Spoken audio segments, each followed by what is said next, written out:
নমস্কার, প্রথম আলোর বার্তা নিউজে আপনাদের স্বাগত। সঙ্গে রয়েছি আমি অন্তরা। আরামবাগ পদযাত্রায় বিজেপির সুকান্ত মজুমদারের মুখে এ যেন এক অদ্ভুত কথা। তিনি বললেন, মমতা বন্দ্যোপাধ্যায় যেন আরো 100 বছর বাঁচুক। চলুন শুনে নিই সেই বক্তব্যটি। আমি চাই মমতা বন্দ্যোপাধ্যায় 100 বছর বাঁচুক, মন্তব্য করলেন সুকান্ত মজুমদার। আজ হরিপালে একটি বিজয় সংকল্প যাত্রায় উপস্থিত হয়ে ঠিক এই মন্তব্যই করলেন রাজ্যের বিজেপি সভাপতি সুকান্ত মজুমদার। এদিন সকালে আরামবাগ লোকসভা কেন্দ্রের বিজেপি প্রার্থী অরূপ কান্তি দিগারের সমর্থনে হরিপালে একটি বিজয় সংকল্প পদযাত্রা অনুষ্ঠিত হয়।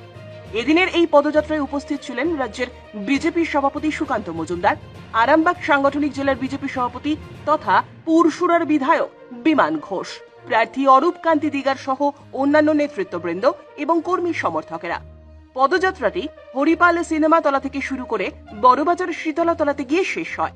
বিজয় সংকল্প পদযাত্রা শেষে সাংবাদিকদের মুখোমুখি হয়ে সুকান্ত মজুমদার বলেন, আমি চাই মমতা ব্যানার্জি 100 বছর বাঁচুক, কারণ ওনার চোখের সামনে ওনাকে হারাতে পারলে তার মজাটাই আলাদা। পাশাপাশি এদিন বর্তমান নির্বাচন প্রসঙ্গে এবং সন্দেশখালী প্রসঙ্গে তিনি ঠিক কি মন্তব্য করলেন আসুন দেখে নিই। দেখুন, মায়েরা যে পরিস্থিতিতে সন্দেশখালীতে আছেন, বাংলার মহিলারা, বিশেষ করে সন্দেশখালীর মহিলারা, সন্দেশখালীতে পশুর অনেক বেড়ে গেছে। তো এই মুহূর্তে সন্দেশখালীর মায়েদের, আমাদের মহিলা মায়েদের তো অনেক রূপ, মা দুর্গা, মা কালী, সেই দুর্গা এবং কালীর রূপের প্রয়োজন আছে। তো মায়ের হাতে তো ঘণ্টাও থাকে, শঙ্খও থাকে। তো ঘণ্টা শঙ্খ এসেছে, এরপরে প্রয়োজনে মা খড়গও ধরবে। দাদা, দুর্নীতি নিয়ে মমতা বন্দ্যোপাধ্যায়কে তীব্র আক্রমণ করেছে নির্মলা সীতারামন। তৃণমূলের দুর্নীতি সব থেকে বেশি ক্ষতিগ্রস্ত মধ্যবিত্ত, অর্থমন্ত্রী বলছেন, কি করবেন? সেটা তো তথ্যে প্রমাণিত। আজকে পার ক্যাপিটা ইনকাম, অর্থাৎ মাথাপিছু ইনকাম পশ্চিমবঙ্গে নর্থ ইস্টের থেকেও কমে গেছে, যেটা আগে ভারতবর্ষের প্রথম দিকে থাকতো। আমরা জিডিপিতে একসময় 26% কন্ট্রিবিউট করতাম, অর্থাৎ 26% আমাদের অবদান ছিল। এখন সেটা কমতে কমতে তলানিতে। বিগত 12-13 বছরে মমতা বন্দ্যোপাধ্যায়ের শাসনে একটিও শিল্প কারখানা তৈরি হয়নি। এখন সৌরভ গাঙ্গুলিকে শিল্পপতি হতে হচ্ছে। আপনারাও বুঝতে পারছেন সৌরভ গাঙ্গুলি কত বড় শিল্পপতি। আম্বানি, আদানি, যাদেরকে বারবার মুখ্যমন্ত্রী বলছেন আসার কথা, তারা কেউ আসছে না।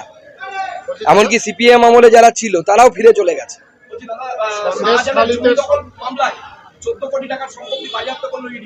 আর এ তো কিছুই না, হেমশৈলের চূড়া মাত্র।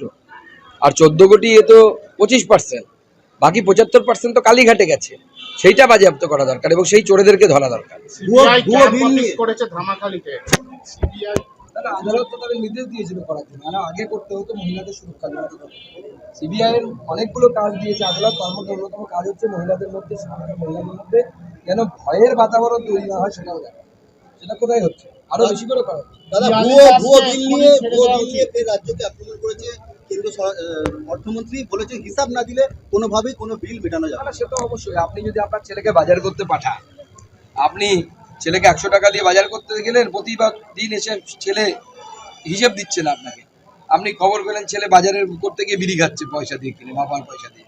আপনি ছেলেকে দেবেন আর বাজার করতে দেবেন না। সেরকম কেন্দ্র সরকার টাকা পাঠাচ্ছে, সেই টাকার কোনো হিসেব নেই। 100 দিনের কাজের টাকার কোনো হিসেব নেই। ঠিকমতো ইউটিলাইজেশন সার্টিফিকেট দিচ্ছে না। আবাস যোজনায় দুর্নীতি প্রমাণিত। স্বাভাবিকভাবে কেন্দ্র সরকার কনস্ট্যান্ট করে আটকে দিয়েছে, হিসেব দাও, টাকা নাও। পিয়ালি দাসকে ছেড়ে দেওয়া উচিত মন্তব্য করলেন বিচারপতি জয় সেনগুপ্ত। আর সে তো ছেড়ে দেওয়া উচিত, তাকে আটকানোর তো কোনো মানে হয় না। তাকে তো মিথ্যে কেসে আটকানো। কল্যাণ ব্যানার্জি 1 লক্ষের বেশি ভোটে হারবেন। শ্রীরামপুর থেকে টংজুরের বিধায়ক কল্যাণ ঘোষ এলাকার তৃণমূল নেত্রী লক্ষ্মী পণ্ডিতের তোড়াবাজির কারণে টংজুর বিধানসভা থেকে 25,000 ভোটে হারবেন কল্যাণ ব্যানার্জি। পোস্টার পড়েছে টংজুরে পোস্টার। দেখুন, পোস্টার তো পড়েছে। এখন তৃণমূলের ভেতরে অন্তর্দ্বন্দ্ব চলছে, সব জায়গাতেই চলছে, শুধু ওখানে চলছে তা তো নয়। আমাদের হরিপালে চলছে, আরামবাগে চলছে, সব জায়গাতেই চলছে। আজকে আমরা এখানে হরিপালে আছি, এখানে বেচাবেচির সংসার চলছে। সংসারটি খুব ভালো চলছে তা তো নয়। অন্যরা তো যারা বেচাবেচি করতে পারছে না তাদের তো খুব খারাপ অবস্থায় আছে। ইতিমধ্যে চতুর্থ দফা ভোট শেষ। পূর্ব মেদিনীপুরে দুটো জায়গায় সিবিআই হানা দিয়েছে। আজ পূর্ব মেদিনীপুরে দুটো জায়গায় সিবিআই হানা দিয়েছে ভোট পরবর্তী হিংসা। 21-এর ভোট পরবর্তী হিংসায় সিবিআই হানা দিয়েছে, কিন্তু যাদের কাছে গেছিল তাদেরকে ধরতে পারেনি, খালি হাতে ফিরতে হয়েছে। আমি আজকে হরিপালে আছি। হরিপালে শুনেছি প্রচুর তৃণমূল কংগ্রেসের গুন্ডা আছে যারা আমাদের বিজেপির কর্মী সমর্থকদেরকে ভয় দেখায়। এক যুবনেতা আছে, সে নাকি একসময় খেতে পেত না, এখন 30-40 কোটি টাকার মালিক। তো তাদের প্রত্যেককে বলছি, অতি বড় বেরো না, ঝড়ে পড়ে যাবে। তোমাদের নেতাই বলেছে, সেই নেতা অতি বড় বেড়ে গেছিল, সে এখন ঝড়ে পড়ে তিহারে ঘুমোচ্ছে। তোমরাও যদি সেই চাও, পোস্ট পোল ভায়োলেন্স, হিংসা, বরদাস্ত কিন্তু করা হবে না। শক্ত হাতে দমন করবে বিজেপি, এবং তার জন্য যা যা করা দরকার সব করবে। এটুকুতে বুঝে যাও, সমঝে যাও, কারণ হিন্দিতে একটি কথা আছে, সমঝদারোকে লিয়ে ইশারা হি কাফি হ্যায়। দাদা 25 লাখ ভুয়ো উপভোক্তা দেখিয়েছেন মুখ্যমন্ত্রী, সেখানে দেখাচ্ছে ট্যাক্সের টাকা কি করে দেবে, ওই বাপের টাকা কিনা সেটাও বলেছিল।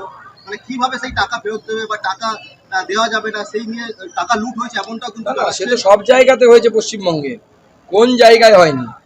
রাজ্য সরকারের হিসেব কি বলছে? প্রায় 1 কোটি রেশন কার্ড বাতিল হয়েছে যখন আধার কার্ডের সাথে রেশন কার্ডকে সংযুক্ত করা হয়।